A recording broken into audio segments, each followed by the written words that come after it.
Hello बच्चों। तो hire purchase का चैप्टर हमारा चल रहा है और हायर परचेज में अब आपने ये सीखना है कि हायर परचेज में हम अकाउंटिंग कैसे करते हैं। जो बायर है उसकी बुक में कैसे होगी और जो वेंडर है उसकी बुक में कैसे हम हायर परचेज की ट्रांजेक्शन्स को रिकॉर्ड करेंगे। ठीक है बेटा, तो स्टार्ट करते हैं। ओके सर, तो accounting treatment of hire purchase transactions.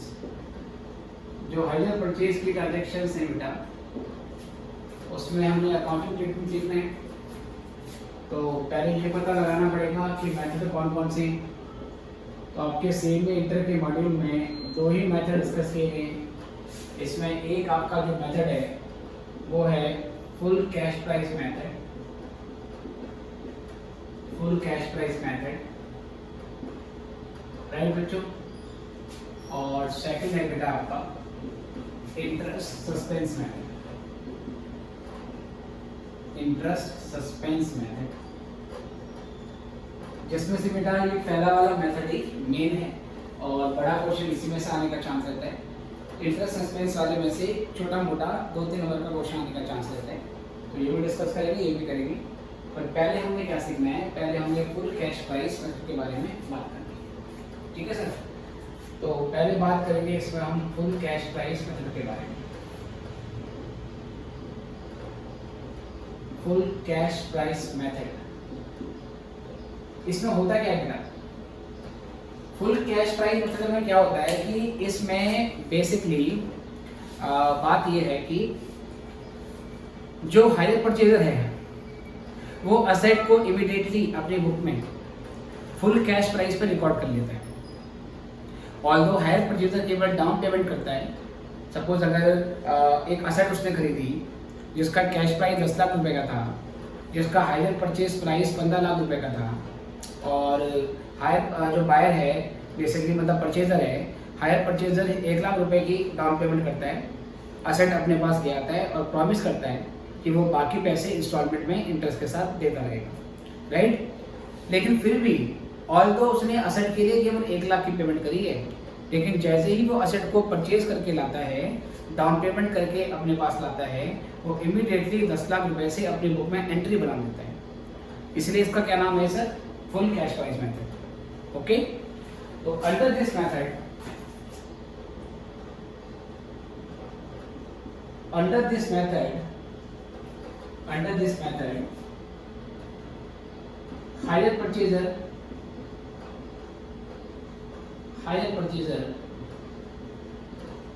recognizes asset in his books at full cash price। वो फुल कैश प्राइस पे असेट को रिकॉर्ड कर लेता है। ठीक है सर, अब हमें ये सीखना है कि जनरल एंट्री कैसे कैसे होगी। जनरल एंट्रीज दो पार्ट बना लेते हैं सर। एक है in books of hire purchaser,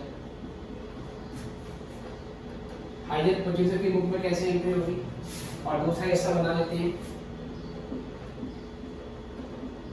in books of hire vendor. ठीक है सर, परचेजर की बुक में कैसे एंट्री होगी और जो वेंडर है, जो सेलर है, उसकी बुक में कैसे एंट्री होगी, अब ये हमने सीखना है। परचेजर कौन है? जो असेट को हायर परचेज पे खरीद रहा है, और सर सेलर कौन है? जो बेसिकली असेट है उसको हायर परचेज प्राइस पे बेच रहा है। सबसे पहला क्या होगा? पहले बात करेंगे फर्स्ट ईयर की। ये पहले ईयर की एंट्री है दोनों में, यहाँ पर भी, यहाँ पर। ठीक है सर, देखो पहले entry, when asset is purchase, ये असेट को परचेज करेगा सर, किस पर? हायर परचेज बेसिस पे परचेज करेगा। तो इसके बाद असेट आ गई, ठीक है, राइट। तो रूल क्या बनता है? कोई भी असेट हमारे पास आती है हम उसे डेबिट कर देते हैं। राइट, मशीनरी खरीदी है तो मशीनरी डेबिट, ट्रक खरीदा है तो ट्रक डेबिट, जो भी चीज परचेज करेंगे। पर क्योंकि वो चीज अभी हायर परचेज पे है ना, उसके पूरे पैसे हमने दिए नहीं, इसलिए उस असेट के आगे लिखते हैं higher purchase asset account debit, मतलब जो भी असेट लिखेंगे, जो भी असेट हमने परचेज करी है उसका नाम आ जाता है, मशीनरी है तो मशीनरी, ट्रक है तो ट्रक, डेबिट कर देंगे हायर परचेज। हायर परचेज उसके आगे लगाना पड़ेगा। मशीनरी खरीदी होगी तो hire purchase machinery account debit, truck खरीदा होगा तो hire purchase truck account debit, right sir. उसके बाद दूसरा क्या करेंगे हम, टू, यहाँ पर लिखेंगे सर वेंडर अकाउंट, या लिखेंगे higher vendor.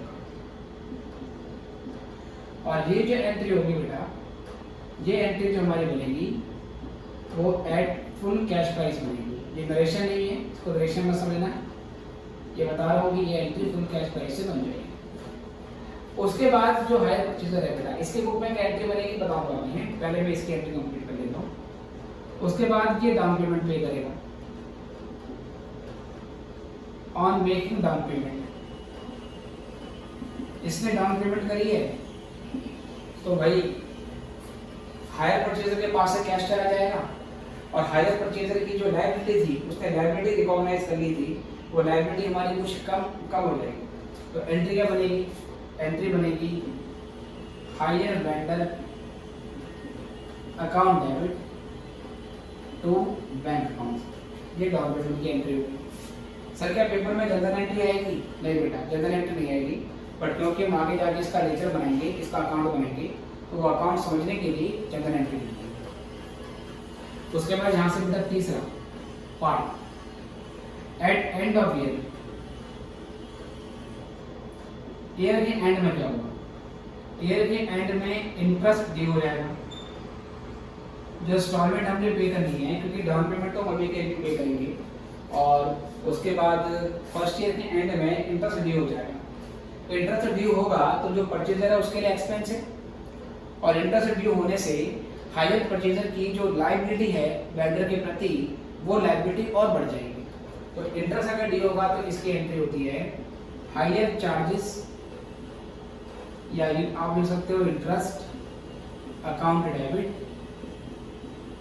To hire vendor account, ठीक है बेटा। उसके बाद पेमेंट ऑफ इंस्टॉलमेंट, फिर ये इंस्टॉलमेंट की पेमेंट करेगा। इंस्टॉलमेंट की पेमेंट करने की entry similar to payment of down, similar to making down payment. अब वो इंस्टॉलमेंट पे कर देगा तो कुछ लायबिलिटी कम हो जाएगी और कैश चला जाएगा। तो एंट्री क्या होगी सर, एंट्री होगी hire vendor account debit to bank account, right sir. इसके अलावा बेटा असेट पे डेप्रिसिएशन लगाएगा ये, ठीक है सर। इसके अलावा ये असेट पे डेप्रिसिएशन लगाएगा, ऑल्दो इसके पास अपनी लीगल ऑनरशिप नहीं है। असेट की जो ऑनरशिप है वो तो हायर परचेजर को तब मिलेगी जब वो सारी इंस्टॉलमेंट पे कर देगा, बट क्योंकि इस असेट का इकोनॉमिक बेनिफिट परचेजर उठा रहा है, इस असेट के सारे फायदे ये परचेजर उठा रहा है, इसके ऑनरशिप ना होते हुए भी डेप्रिसिएशन वो चार्ज करता है जो असेट को यूज कर रहा है, क्योंकि असेट को यूज कौन कर रहा है, परचेजर, इससे डेप्रिसिएशन इसी की बुक में लगेगा। इसी के लिए अकाउंटिंग स्टैंडर्ड 1 में disclosure of accounting policy AS1 है, उसमें एक वर्ड बोला गया है, उसमें एक चीज बोली गई है substance over form. Substance over form का मतलब होता है किसी भी ट्रांजैक्शन की लीगल फॉर्म मैटर नहीं करती, उसका सब्सटेंस देखना है आपका। सब्सटेंस का मतलब है अल्टीमेटली उस ट्रांजैक्शन का इकोनॉमिक बेनिफिट किस पर्सन को मिल रहा है। तो ऑल्दो असेट की ऑनरशिप अभी भी वेंडर के पास है, लेकिन यूजर कौन है, यूजर है परचेजर। असेट का फायदा किसको मिल रहा है, फायदा मिल रहा है यूजर को, क्योंकि यूजर उस असेट को अपने बिजनेस में यूज कर रहा है। इसलिए डेप्रिसिएशन कौन लगाएगा, डेप्रिसिएशन यूजर लगाएगा, ठीक है बेटे। तो एंट्री बनेगी डेप्रिसिएशन ऑन असेट की, तो डेप्रिसिएशन अकाउंट डेबिट, ठीक है सर, 2, और डेप लगाने से ही असेट की वैल्यू कम होगी, तो जो असेट पहले हमने डेबिट करी थी उसको डेप्रिसिएशन के अकाउंट से क्या कर देंगे बेटा, ट्रांसफर कर देंगे, ठीक है बेटे। उसके बाद एक एंट्री और होती है, लेकिन उसका हमारे लेजर में कोई फर्क नहीं पड़ेगा, वो एंट्री मैं लिख नहीं रहा, ऑलरेडी आपको बता रहा हूँ। हमारे अकाउंट बनाने के लिए ये एंट्री काफ़ी है। इसमें साल के एंड में जितने भी नॉमिनल अकाउंट होते हैं वो प्रॉफिट एंड लॉस अकाउंट में ट्रांसफर हो जाते हैं, राइट। तो सर यार जनरल एंट्री में कौन कौन से नॉमिनल अकाउंट आए हैं? तो एक तो बेटा जो नॉमिनल अकाउंट है वो आया इंटरेस्ट का, हायर चार्जेस का, और एक बेटा आपको नॉमिनल अकाउंट आया है डेप्रिसिएशन का, राइट। तो आप क्या करोगे बेटे, ये जो इंटरेस्ट है और जो ये डेप्रिसिएशन है इसको साल के एंड में आप प्रॉफिट लॉस अकाउंट में ट्रांसफर कर दोगे, क्योंकि परचेजर के लिए एक्सपेंस है। तो इसकी एंट्री क्या होगी ट्रांसफर करने की, पहले ये दोनों डेबिट हो रहे थे, अब इन्हें खत्म करने के लिए क्या करना पड़ेगा, क्रेडिट। तो एंट्री बनेगी टू इंटरेस्ट टू डेप्रिसिएशन और डेबिट हो जाएगा profit loss account, right sir. तो ये तो फर्स्ट ईयर की एंट्री हो गई in the book of hire purchaser. Vendor की बुक में क्या एंट्री होगी, यहाँ जो जनरल एंट्री बनाई है उसको उल्टा कर देंगे। लाइक ये परचेज की एंट्री बनाएगा तो ये सेल की एंट्री बना देगा, ये पेमेंट करने की एंट्री बनाएगा, ये पेमेंट मिलने की एंट्री बनाएगा, ये एक्सपेंस ड्यू करने की एंट्री बनाएगा तो ये इनकम ड्यू करने की एंट्री बनाएगा। देखते हैं सर, सबसे पहले इसने असेट परचेज करी, इसने एंट्री बनाई hire purchase asset account debit to hire vendor. ये परचेज करने की एंट्री बना रहे हैं तो ये सेल्स की एंट्री बनाएगा, है ना सर, सेल की एंट्री बनाएगा। सेल कौन सी वाली, क्रेडिट सेल। तो क्रेडिट सेल अगर करेगा क्योंकि पैसे पूरे मिले नहीं है अभी, तो क्रेडिट सेल करेगा तो डेटर बढ़ेगा। डेटर कौन है सर इसका, हायर वेंडर का, डेटर है हायर परचेज। तो इसकी एंट्री बनेगी हायर वेंडर अकाउंट डेबिट, इसने वेंडर को, सॉरी वेंडर नहीं बेटा, hire purchaser account, hire purchaser account debit, मतलब जो वेंडर यहाँ क्रेडिट किया था वही वेंडर हमने यहाँ पे परचेजर ने वेंडर को क्रेडिट किया था, और अब वेंडर क्या कर देगा, उसको डेबिट कर देगा। उल्टा ही होता है ना, अगर मैं आपको डेबिट कर रहा हूँ अपने बुक में तो आप मुझे क्या करोगे, आप मुझे अपनी बुक में करोगे क्रेडिट, ऐसे तो होता है। सेल हुई है सर इसकी, तो टू सेल्स अकाउंट, इसने सेल की एंट्री बना दी। उसके बाद इसने डाउन पेमेंट करी, इसके पास से पैसे ले, इसको डाउन पेमेंट मिलेगी, तो डाउन पेमेंट मिलने की एंट्री क्या होगी sir, bank account debit to hire purchaser account, ये कुछ अपने डेटर्स रिड्यूस कर देगा। उसके बाद तीसरी सर, साल के एंड में इसने इंटरेस्ट ड्यू करा, इसके लिए एक्सपेंस था, इसके लिए इंटरेस्ट इनकम है, तो क्या एंट्री होगी, इसकी एंट्री बन जाएगी हमारी hire purchaser account debit. Interest due करेगा तो ये अपने डेटर को फिर से बढ़ा देगा कि डेटर से इतना इंटरेस्ट देना है, तो hire purchaser account debit to interest account, right बेटा। और उसके बाद फिर इसने फर्स्ट इंस्टॉलमेंट पे करी, इसके पास से पैसे गए, इसको पैसे मिलेंगे, तो अगेन ये उल्टी एंट्री बनेगा, ये करेगा bank account debit to hire purchaser account, ठीक है सर। बाकी इसने डेप्रिसिएशन लगाया, ये डेप्रिसिएशन चार्ज नहीं करेगा क्योंकि असेट पे एक ही बंदा डेप लगाएगा ना, या तो परचेजर या वेंडर, क्योंकि परचेजर यूजर था, यूजर ने डेप लगा दिया, ये डेप लगाने की एंट्री करेगा, डेप्शन लगाने की एंट्री वेंडर की बुक में नहीं होगी, तो नो डेप्रिसिएशन सर, ये डेप्रिसिएशन चार्ज नहीं करेगा। फिर एक एंट्री और होगी जिसका हमारे आगे अकाउंट में फर्क नहीं पड़ेगा, वो कौन सी, साल के एंड में nominal account profit loss account में ट्रांसफर हो जाते हैं। तो यहाँ पे जो नॉमिनल अकाउंट है वो एक ही है, इंटरेस्ट का, ये क्रेडिट हो रखा है, इसे प्रॉफिट लॉस में ट्रांसफर करने के लिए इंटरेस्ट को डेबिट करना पड़ेगा। तो साल के एंड में एक एंट्री और बनेगी, interest debit to profit loss account. ये इंटरेस्ट प्रॉफिट लॉस अकाउंट में क्रेडिट साइड में जाएगा, किसके, वेंडर के प्रॉफिट लॉस अकाउंट की क्रेडिट साइड में, और यहाँ पे इंटरेस्ट परचेजर के प्रॉफिट लॉस अकाउंट में डेबिट में जाएगा, क्योंकि यहाँ पे इंटरेस्ट एक्सपेंस है और यहाँ पे जो इंटरेस्ट है वो क्या है सर, इनकम। ठीक है बेटा, इसको नोट कर लेंगे और फिर इस जनरल एंट्री के आधार पर अकाउंट कैसे बनते हैं दोनों की बुक में, उसका फॉर्मेट मैं आपको बनवाता हूँ, और फिर उसके बाद हमें क्वेश्चन करेंगे। चलो बेटा जल्दी।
चलिए बच्चों, एक ऐसे आपने कर लिए।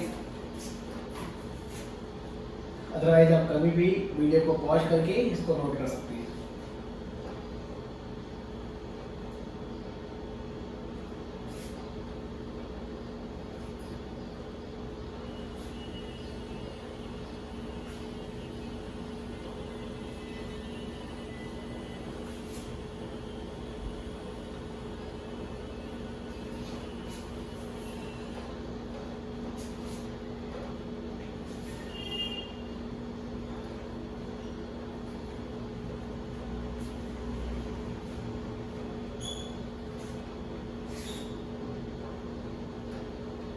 चलो जी, तो बेटा फॉर्मेट देख लेते हैं जरा एक बार।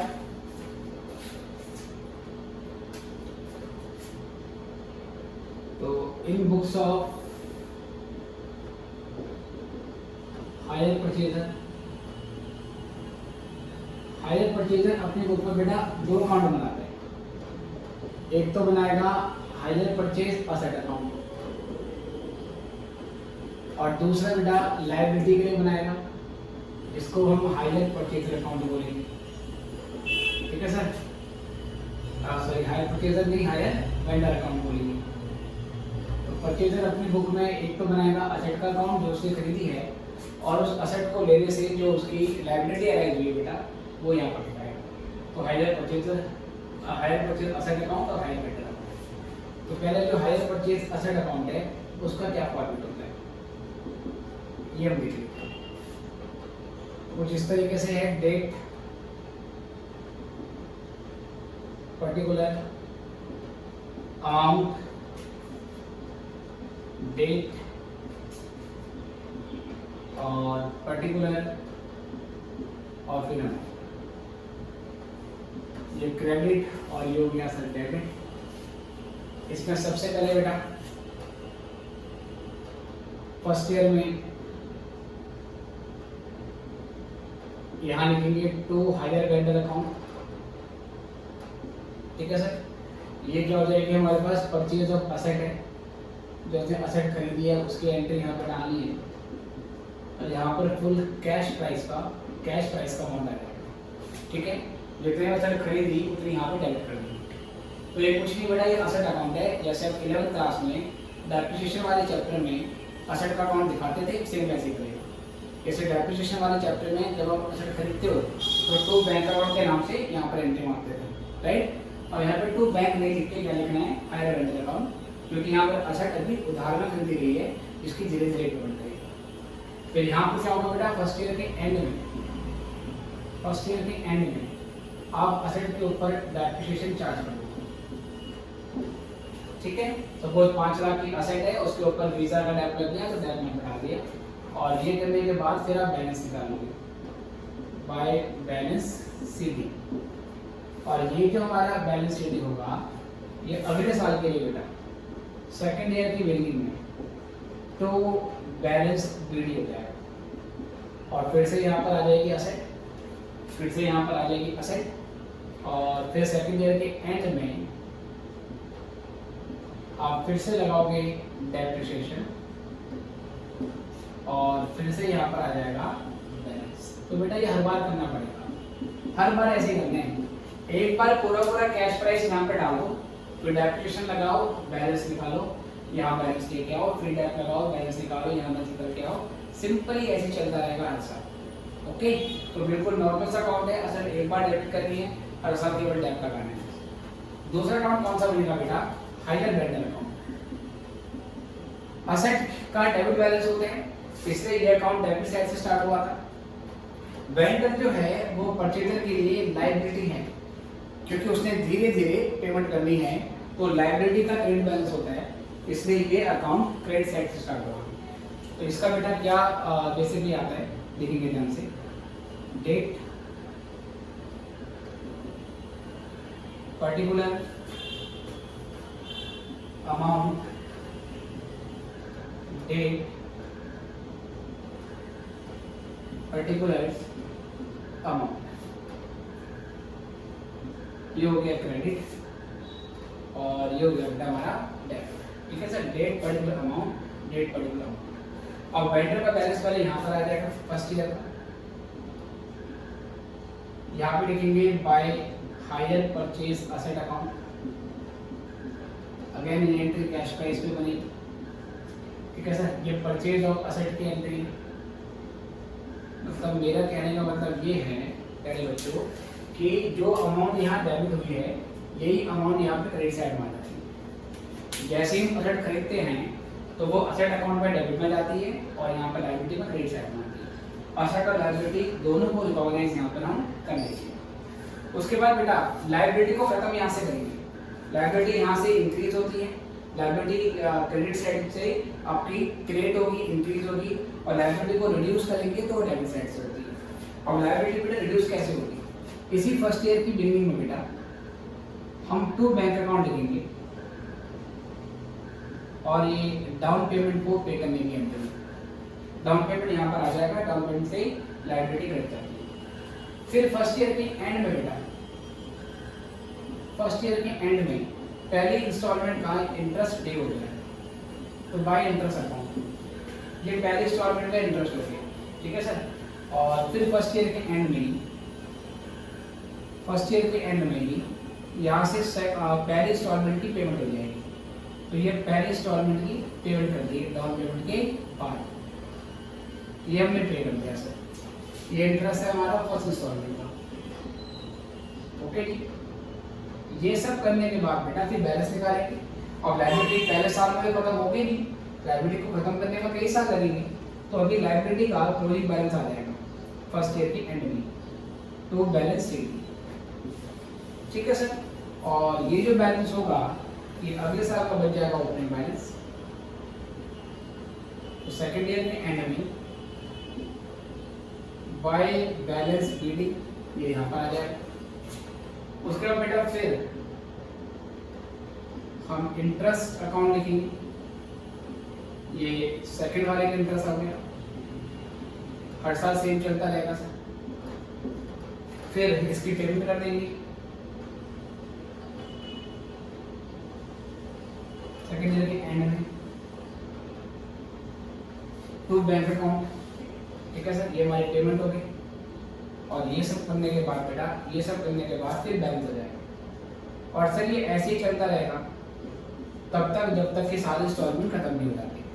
सेम थर्ड ईयर में फिर ये हमारा ओपनिंग बैलेंस बनेगा, फिर थर्ड ईयर का इंटरेस्ट आएगा, फिर पेमेंट हो जाएगी, it will carry down again and again जब तक पूरी लायबिलिटी सेटल नहीं हो जाती। तो ये बनेगा किसकी बुक में बेटा?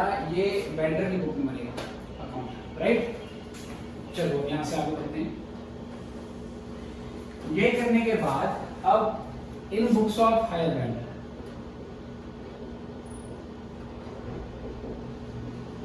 हायर वेंडर की बुक में केवल एक अकाउंट बनेगा, वो बनाएगा हायर परचेजर का, ठीक है सर। हायर परचेजर कौन है?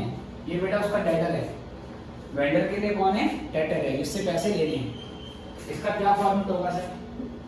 Same date, particular amount, date और पर्टिकुलर और फिर अमाउंट, यहाँ पर डेबिट और यहाँ पे क्रेडिट। बेटा ये अकाउंट कैसे बनेगा? बच्चे ये अकाउंट जो होता है ये हायर वेंडर का अकाउंट जो कि परचेजर की बुक में अपडेट हो रहा था उसी का बिल्कुल उल्टा हो जाता है। सेम तो है, अगर मैंने आपको उधार में सामान बेचा है तो आपके लिए मैं हो गया क्रेडिटर, है ना, मेरे लिए आप क्या हो गए? डेटर। तो जो आप मेरा अकाउंट बनाओगे अपने बुक में उसका ठीक उल्टा आपका अकाउंट दिखेगा मेरी बुक में। ऐसे तो होता है सर, तो बस इस अकाउंट का उल्टा कर देने। जो चीज़ें यहाँ पर डेबिट साइड पे होती है वो यहाँ, सॉरी जो चीज़ यहाँ क्रेडिट साइड पे होती है वो यहाँ डेबिट साइड में आ जाएगी, जो चीज़ यहाँ डेबिट साइड पे होगी वो क्रेडिट साइड में आ जाएगी। वेंडर क्योंकि लायबिलिटी था, लायबिलिटी का क्रेडिट बैलेंस होता है तो ये क्रेडिट साइड से स्टार्ट होता है, राइट। डेटर क्योंकि असेट है तो असेट का डेबिट बैलेंस होता है, ये डेबिट से स्टार्ट होगा और क्रेडिट साइड से इसको सेटल किया जाता है। तो सबसे पहले बेटा ये एंट्री जो भी हमारी परचेज करने के लिए, इसके लिए सेल वाली एंट्री हो जाएगी। तो फर्स्ट ईयर में ही 2 सेल्स अकाउंट, फर्स्ट ईयर में ही 2 सेल्स अकाउंट, और यहाँ पर सर हम कैश प्राइस पे एंट्री बना देंगे। इसको शॉर्ट में सी पे लिखा, ये एंट्री बना दी। तो जिसने डाउन पेमेंट करी थी इसकी डाउन पेमेंट मिलेगी इसको, तो ये बाय बैंक के नाम से करेगा, बाय बैंक अकाउंट। तो ये डाउन पेमेंट की एंट्री है सर, डीपी लिख रहा हूँ शॉर्ट में इसको।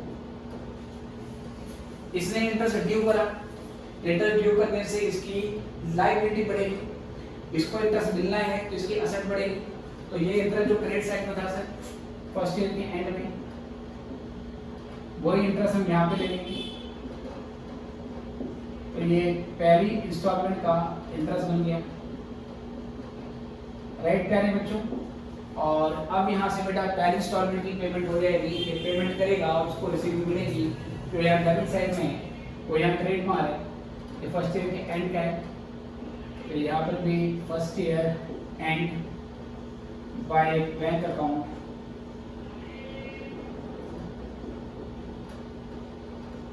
और ये पहले इंस्टॉलमेंट यहाँ ले लिया हमने।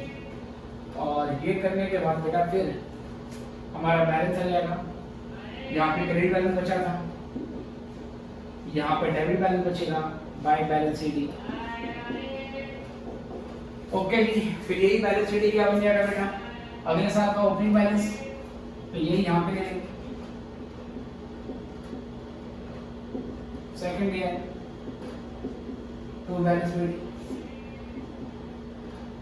और ये सब करने के बाद बेटा, ये सब करने के बाद फिर से सेकंड वाली का इंटरेस्ट भी होगा सेकंड ईयर के एंड में। इसके लिए एक्सपेंस था, इसके लिए इनकम है, तो to interest on second instalment. ठीक है सर, ये यहाँ पर आ जाएगा। और उसके बाद फिर पेमेंट होगी, वो पेमेंट करेगा, इसको पेमेंट मिलेगी सेकंड ईयर एंड में। तो बाय बैंक अकाउंट ये सेकंड इंस्टॉलमेंट के पैसे आ गए। और फिर बेटा इसका बैलेंस आ जाएगा, तो बाय बैलेंस शीट। ऑलराइट प्यारे बच्चों, तो ये सारी चीजें हैं। इसकी बुक में 2 अकाउंट बनेंगे, इसकी बुक में 1 अकाउंट बनेगा। बेसिकली कभी कभार 1 अकाउंट और बन जाता है, वो क्वेश्चन बताएंगे आपको। ये बेसिक फॉर्म में नोट कीजिए, फिर मैं क्वेश्चन कराता हूँ इसके ऊपर, ताकि आपको पूरी तरीके से प्रोसीजर समझ पा जाए। और ये सब करने से पहले हायर परचेज की बिगिनिंग में हमने जो वो क्वेश्चन करे थे डिफरेंट वैरायटी के, जिसमें कई बार हमें इंस्टॉलमेंट में इंटरेस्ट निकालना होता है, कई बार इंटरेस्ट का रेट नहीं दिया होता, एक तो फिर हमें रेशो बेसिकली निकाल के बांटना पड़ता है। तो हायर परचेज में बिगिनिंग के जो 6 केस किए थे पहले, वो केस भी अच्छे से आने चाहिए। अगर वो स्टार्टिंग का वर्किंग नोट ही गलत बन गया तो सारी कैलकुलेशन हमारी क्या हो जाएगी, गलत निकल जाएगी। ठीक है, इसको लिख लीजिए, फिर हम आगे बढ़ते हैं।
चलिए बच्चों, इसको मिटा के और ये क्वेश्चन करते हैं बेसिक, जिसमें हम पोस्टिंग के बारे में बात करेंगे।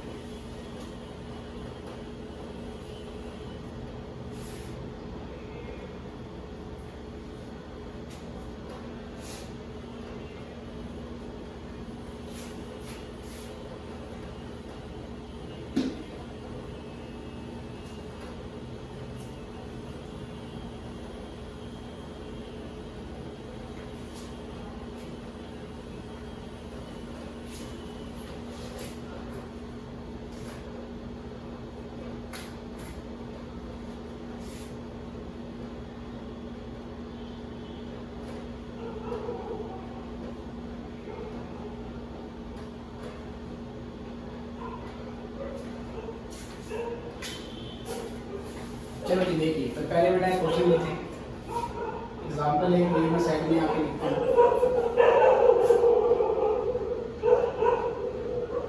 मान लो क्वेश्चन में कहता है x limited purchased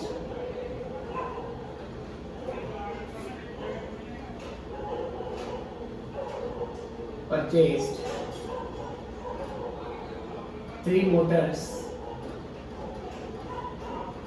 of rupees 60,000 each.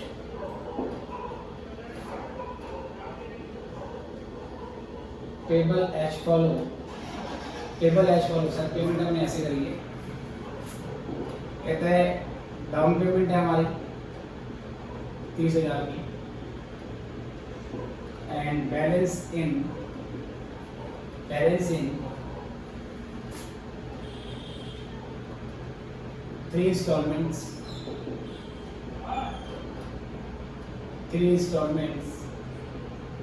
of rupees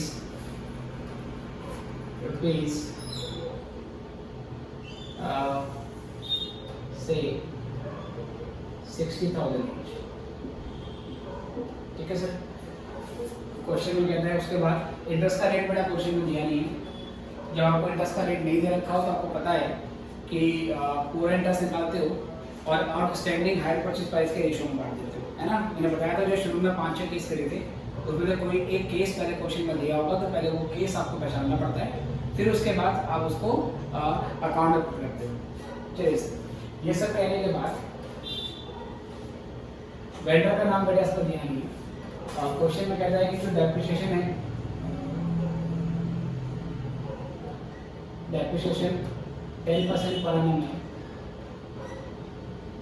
on straight line method. कहता है ऑल पेमेंट्स वर मेड, ठीक है बेटा, all payments were made annually on time, और सारी की सारी इंस्टॉलमेंट हमने एनुअली पे करनी थी और वो टाइम से दी। क्वेश्चन कहता है कि आपको दोनों के बुक में कौन होता है। शो अकाउंट्स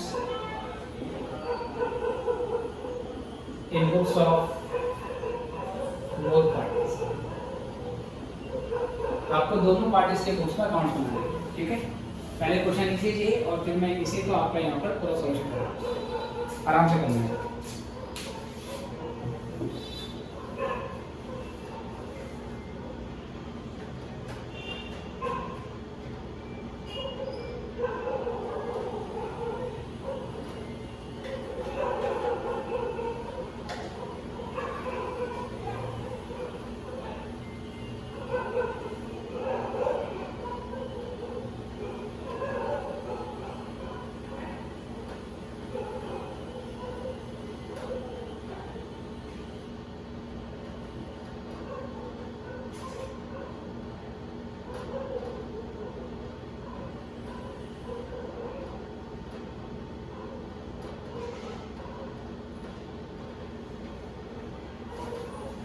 चलिए जी, तो बेटा देखो क्वेश्चन कैसे होगा।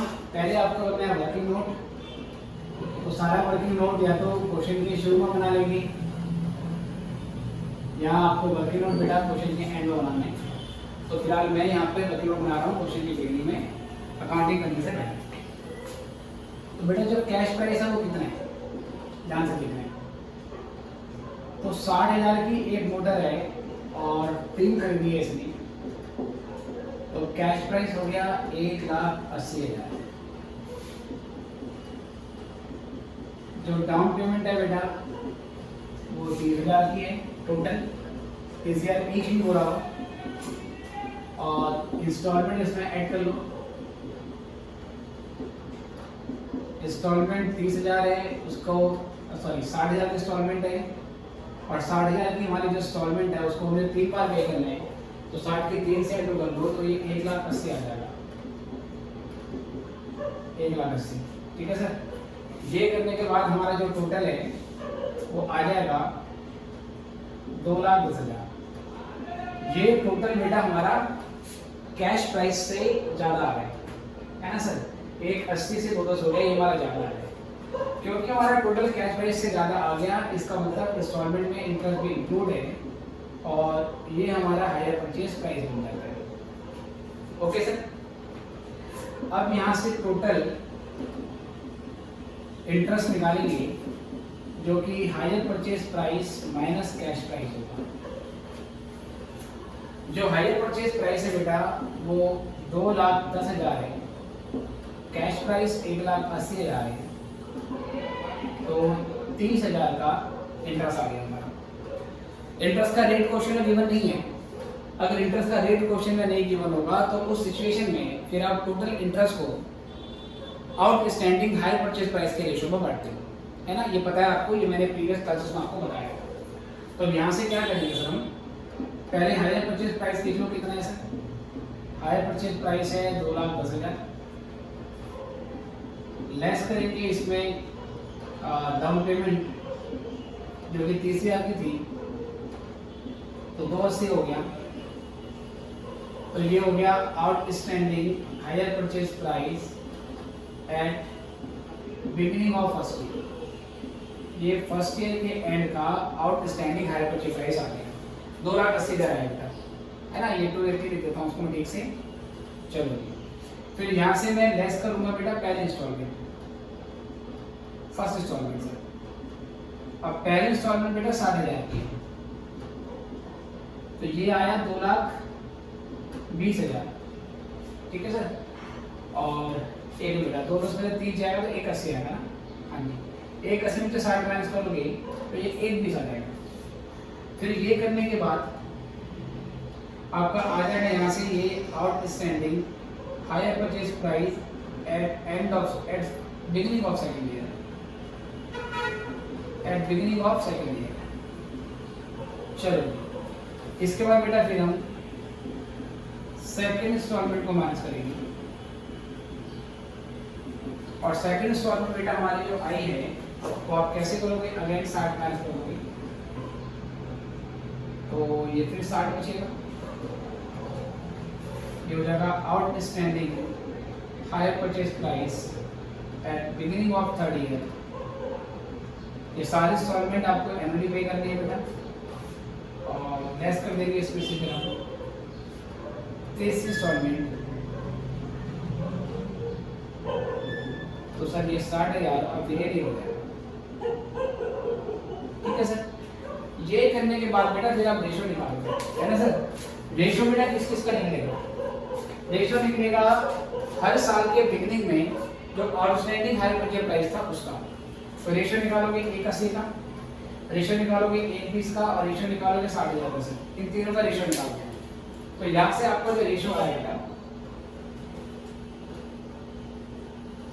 यहाँ से आपका जो रेशो आया 1,80,000, 1,20,000 और फिर उसके बाद बेटा 60,000।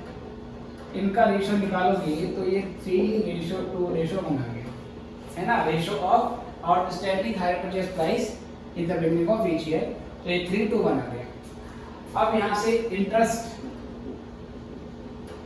इंक्लूडेड इन फर्स्ट इंस्टॉलमेंट, तो पहली इंस्टॉलमेंट पे बेटा कितना इंटरेस्ट है, तो ये आप कैसे निकालेंगे। ये निकालने के लिए हमने अल्टीमेटली क्या करना है कि जो टोटल इंटरेस्ट आया हमारा 30,000 का बेटा, 30,000 का हमारा जो इंटरेस्ट आया, इस 30,000 के इंटरेस्ट का हम 3/60 डालेंगे, ये आ जाएगा 15,000। सेकंड इंस्टॉलमेंट में कितना होगा सर, अगेन इसी 30,000 का 2/6 निकाल दोगे तो ये आ जाएगा बेटा आपके पास 1/3 मतलब कि 10,000। और फिर तीसरी का निकालोगे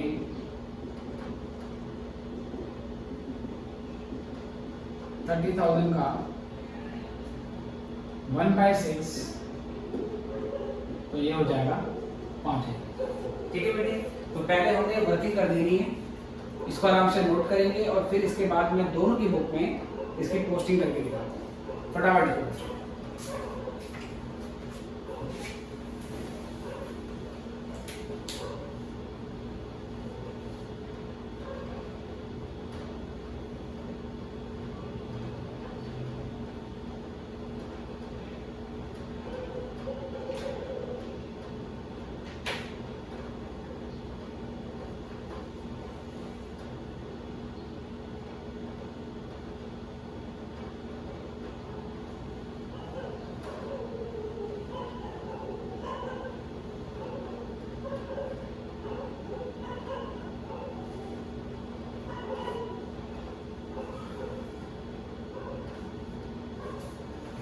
चलिए बच्चों, एक ऐसे आपने कर लिया होगा, आप किसी भी टाइम वीडियो को पॉज करके इसको नोट कर सकते हैं। अब बस मुझे क्या करना है सर, दोनों की बुक में अकाउंट बनानी, एक डेट बेटा इसको मैं डाल देता हूँ। मान लो डेट हमारी 1/4/12 की थी और आगे क्वेश्चन में कहता है books are closed on 31 March every year. ठीक है सर, हर साल 31 मार्च को बुक क्लोज होती है। डेट डाल दूँगी ताकि अकाउंट बनाऊंगा तो डेट भी चाहिए मुझे उसके लिए, वरना डेट नहीं थी होती तो first year, second year, third year ऐसे लिखा होता है। चलो ठीक है, डेट भी हो गई इसमें। तो अब ये मैं मिटा के इसकी पोस्टिंग करता हूँ। तो देखेंगे अकाउंट कैसे कैसे बनाएंगे।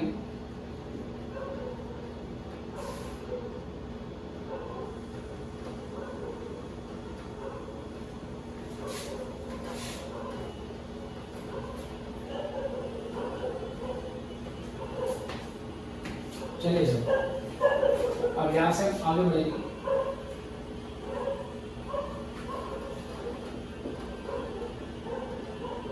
इन बुक्स ऑफ एक्स लिमिटेड, ये कौन है सर? ये हायर परचेजर है। In books of x limited जो कि हायर परचेजर है, इसके बुक में क्या क्या बनेगा सर? इसके बुक में बनेगा हायर परचेज मोटर्स अकाउंट, जो उसने असेट खरीदी है, तो वही डेट, फिर ये पर्टिकुलर्स, अमाउंट,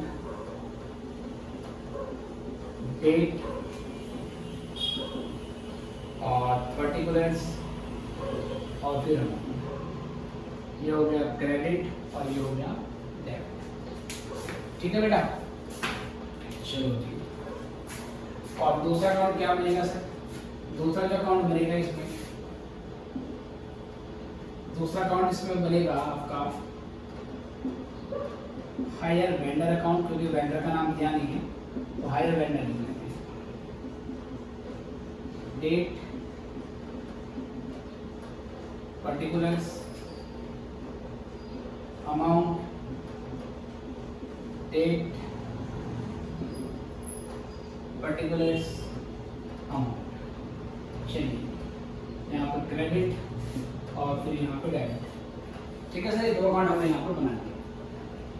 तो सबसे पहले डेट आएगी 1/4/12 की, और 1/4/12 को लिखेंगे हम to hire vendor account, to hire vendor account. अब बेटा ये अमाउंट हमारे पास आ जाएगी, एक का कैश प्राइस 60,000 है तो 3 का हो जाएगा 1,80,000। तो 1,80,000 का अमाउंट यहाँ पर आ जाएगा 1। उसके बाद फिर बेटा 31/3/13 में हम इसके ऊपर डेप्रिसिएशन लगाएंगे नॉर्मल, डेट का रेट 10% और स्टेट टाइम मेथड ऐसा भी बोला हुआ है। तो 1,80,000 का निकाल दो 10%, तो बाय डेप्रिसिएशन 18,000 का डेप्रिसिएशन आपका आ गया। और फिर उसके बाद बाय बैलेंस सीडी 180 में से 18 माइनस करोगे तो 162 का अमाउंट आएगा हमारे पास, 162। तो ये भी 1,80,000 और फिर ये भी 1,80,000। ठीक है सर। उसके बाद से 1/4/13 में यहाँ पे लिखेंगे हम टू बैलेंस ड्रॉडाउन, और हमारे पास 162 का बैलेंस आया। इस पे फिर से डेप्रिसिएशन लगाने, डेप्रिसिएशन हमारा स्ट्रेट लाइन का है बेटा, तो हर साल का जो डेप्रिसिएशन एक्सपेंस है वो सेम रहेगा। तो यहाँ से बाय डेप्रिसिएशन हमने किया और यहाँ पे 16,200 का डेप्रिसिएशन आ जाएगा, डेप्रिसिएशन आएगा 18,000 का, क्योंकि मेथड स्ट्रेट लाइन है।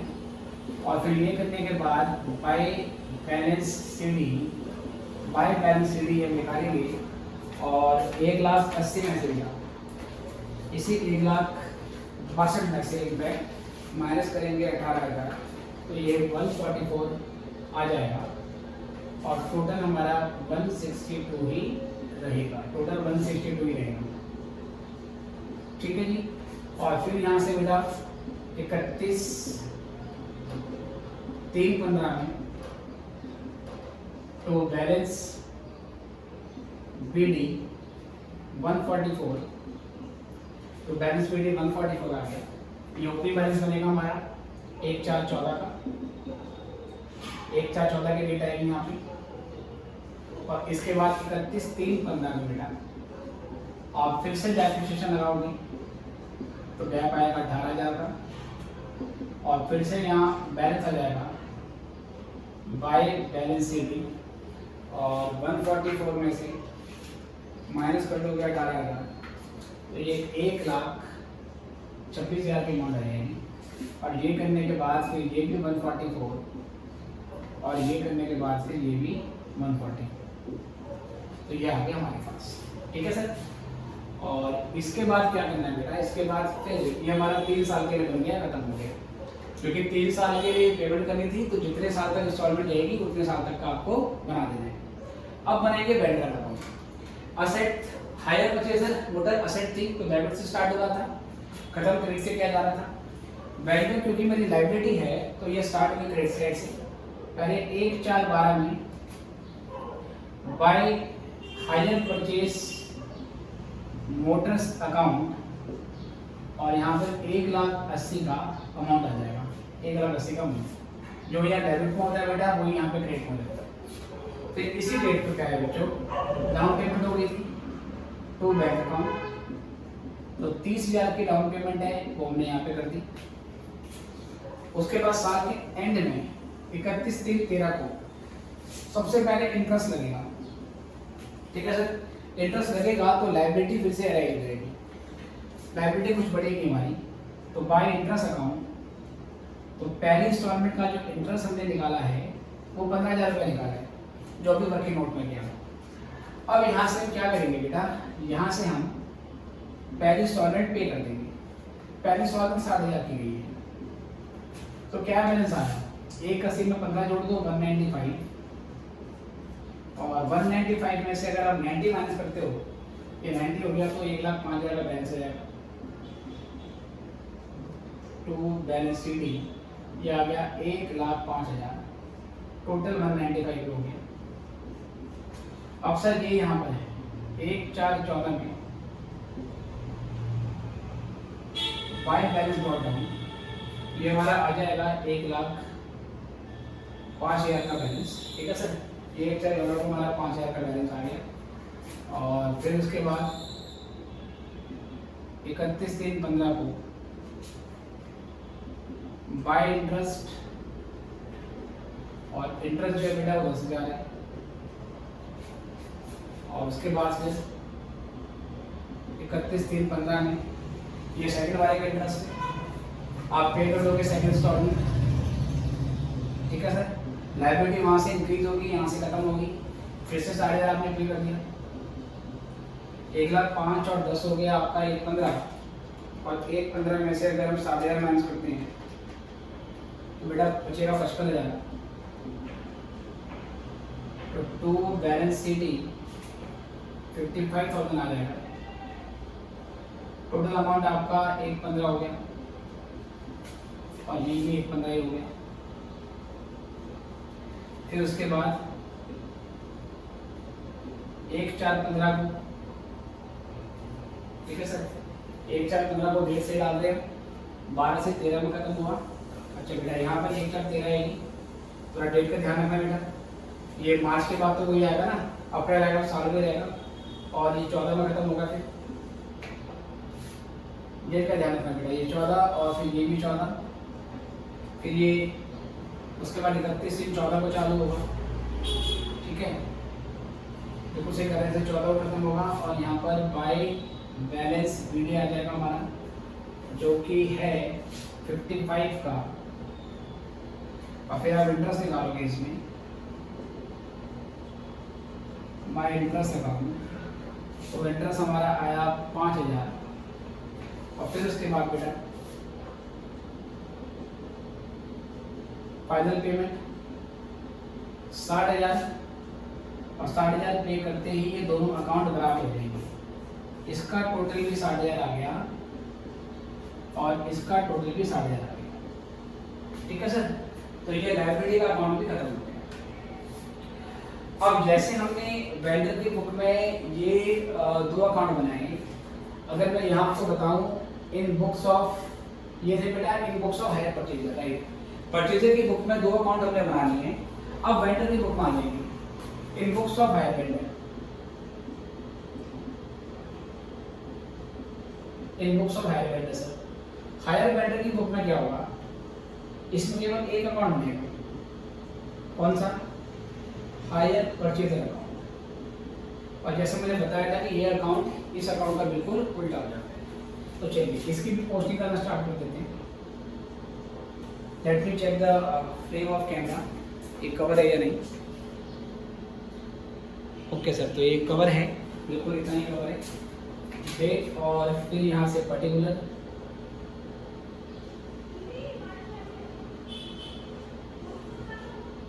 Amount, date,